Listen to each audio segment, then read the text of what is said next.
Back in 2009, LEGO Star Wars The Visual Dictionary was released to the public. Contained within was a set concept for a large-scale Yavin Rebel base.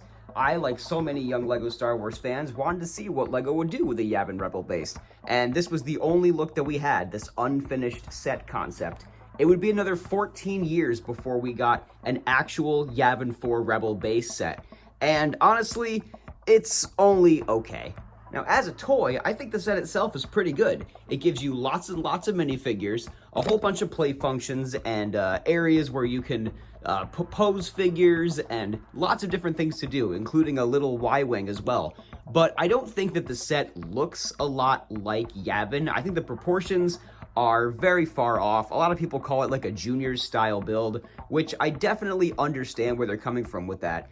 And I was very disappointed when I saw the build for the first time. However, I knew that I would be able to modify this set so that I could have the LEGO Yavin of my dreams. So thanks to Mayday Figs, I got a second copy of the set that I traded for, and lo and behold, I decided to put those two together. I had to use a lot of extra parts, but I took what was the Yavin 4 Rebel base, added a second set, a whole bunch of extra pieces, and I've got my Yavin 4 MOC. And I am super happy with how this thing came out. I took some inspiration from some other Yavin MOCs that I saw on Instagram and YouTube, and I took the designs of the Yavin set that I liked, like the hanger at the bottom, the way that the top section looked up here with some of the studs on the front, and the windows up here. I took all of that I liked about the set, including like the meeting room and some of the other stuff along here, and made it so that it looked like what LEGO would make as a master builder style Yavin set. And this is now definitely my favorite MOC I've ever done and a centerpiece of my collection. So let's just take a look over here at what we've got going on. So again, up top, I didn't change that much as far as this top section of the base is concerned. I did take off this, like the actual space on the top there, and made it a little shorter just so that you could get a better force perspective as far as the whole thing is concerned, with making the base a little extra high and then the space on the top smaller. It gives it a better sense of scale.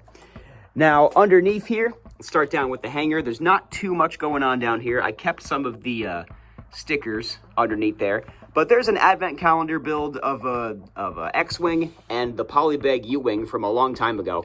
I also just have a couple other things scattered throughout over here. The Rebel Troop Transport port from that battle pack from last year is over there, as well as an X-Wing Polybag and the Rebel Transport cart that I didn't change at all. I actually like that build quite a bit. But here's Yavin, and here's all the stuff that I did on the inside. Right in the center, you can see the meeting room down here. I did a lot of different experimentation with the dish in the middle because I really like this print that came in the Yavin set, and I really wanted to use that. And I think it came out okay, even though this print is so much smaller in scale than it really should be.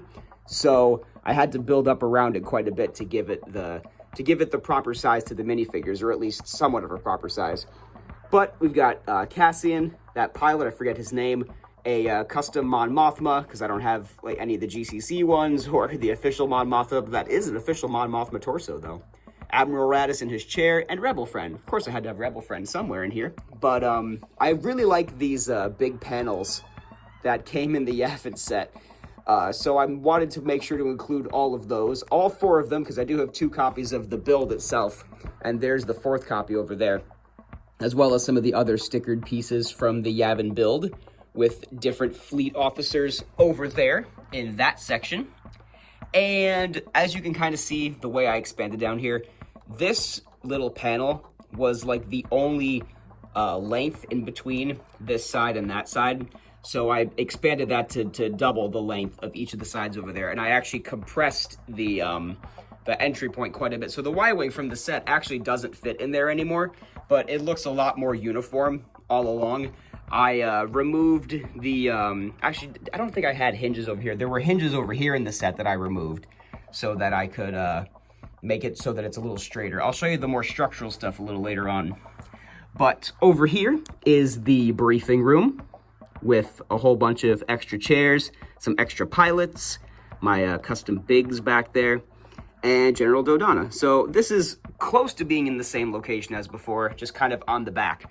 My other goal with this MOC was to make it so that you could see everything head on. I didn't want to, that was my one big con with the set, was that the front, I wanted to display it from the front because you could see Yavin, but around the back is where all the fun details were. So I wanted to combine those two to make it so that this was really a MOC that you would look at from the front. However, if we come around the back a little bit, you can kind of see what's back here, and it's really not much, except for over here, where I decided to put a mini kit, just because I thought that'd be fun. I combined the tree parts that I had and put the Rebel guy up top there, so nothing too crazy back there.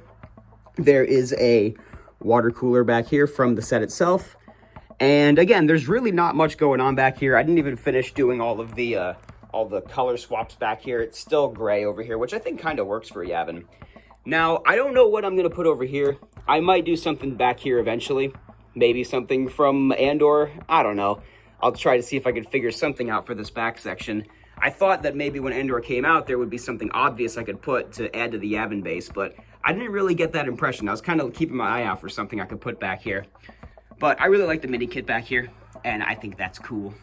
Now, from up top here, I took the throne room out of here, obviously, and just cut a hole in there so that the light could shine through, because it was really dark when I had this whole thing covered. It was dark over the celebration room.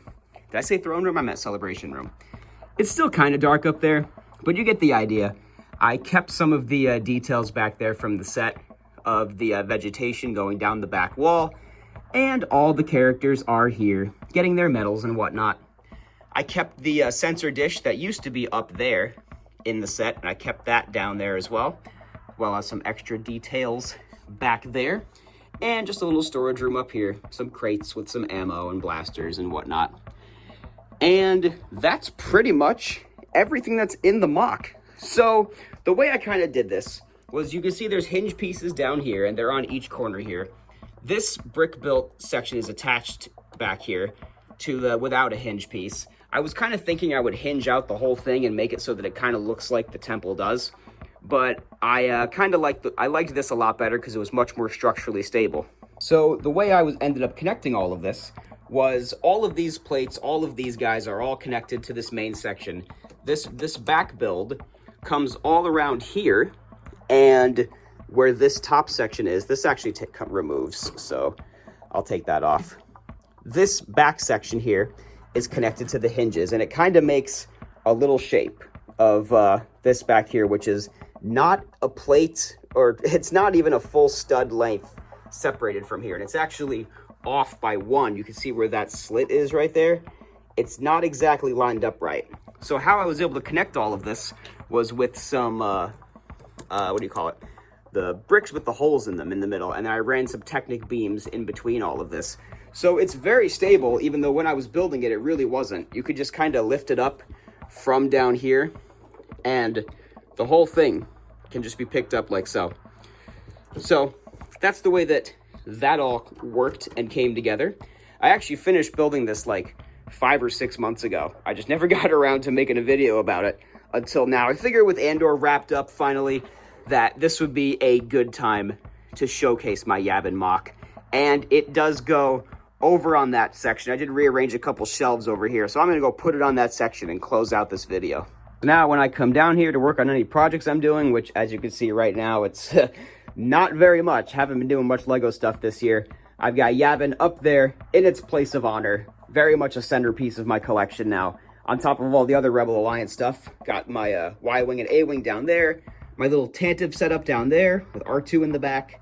The Nebulon B frigate, which I parted out because I liked the build a lot. Whenever I get home one, it'll go right there. As well as the older U-Wing. I don't have the new one yet. Not sure if I'll get it. I really just want the figures in that newer U-Wing. But yeah, up here, I've also got a couple little polybags scattered throughout. The X-Wing I showed you, the new Millennium Falcon polybag back there. And that's pretty much it. So Yavin takes its spot on the mantle. This is the Yavin set that I think we all kind of wanted instead of the play set. It is a good toy, the set itself, but I wanted something more. And I knew I could do better than the Yavin that we got as an official LEGO set. So thank you guys very much for watching. I really appreciate you guys sticking with me. I haven't made a video, obviously, in like 7 or 8 months, however long it's been. I just haven't been doing much LEGO stuff this year. This is really the last project I worked on, and it was in like December and like a little bit of January. Did a couple things here and there, but not too much happened in the LEGO room these days. I'm not going to Brick World this year, so maybe I'll see you guys next year. And if I do go to Brick World next year, we'll certainly be bringing Yavin with me. So thank you guys very much for watching once again. Leave a like if you enjoyed, comment, subscribe, all that good stuff. This has been Brian from Watermelon Studios. Peace out, guys.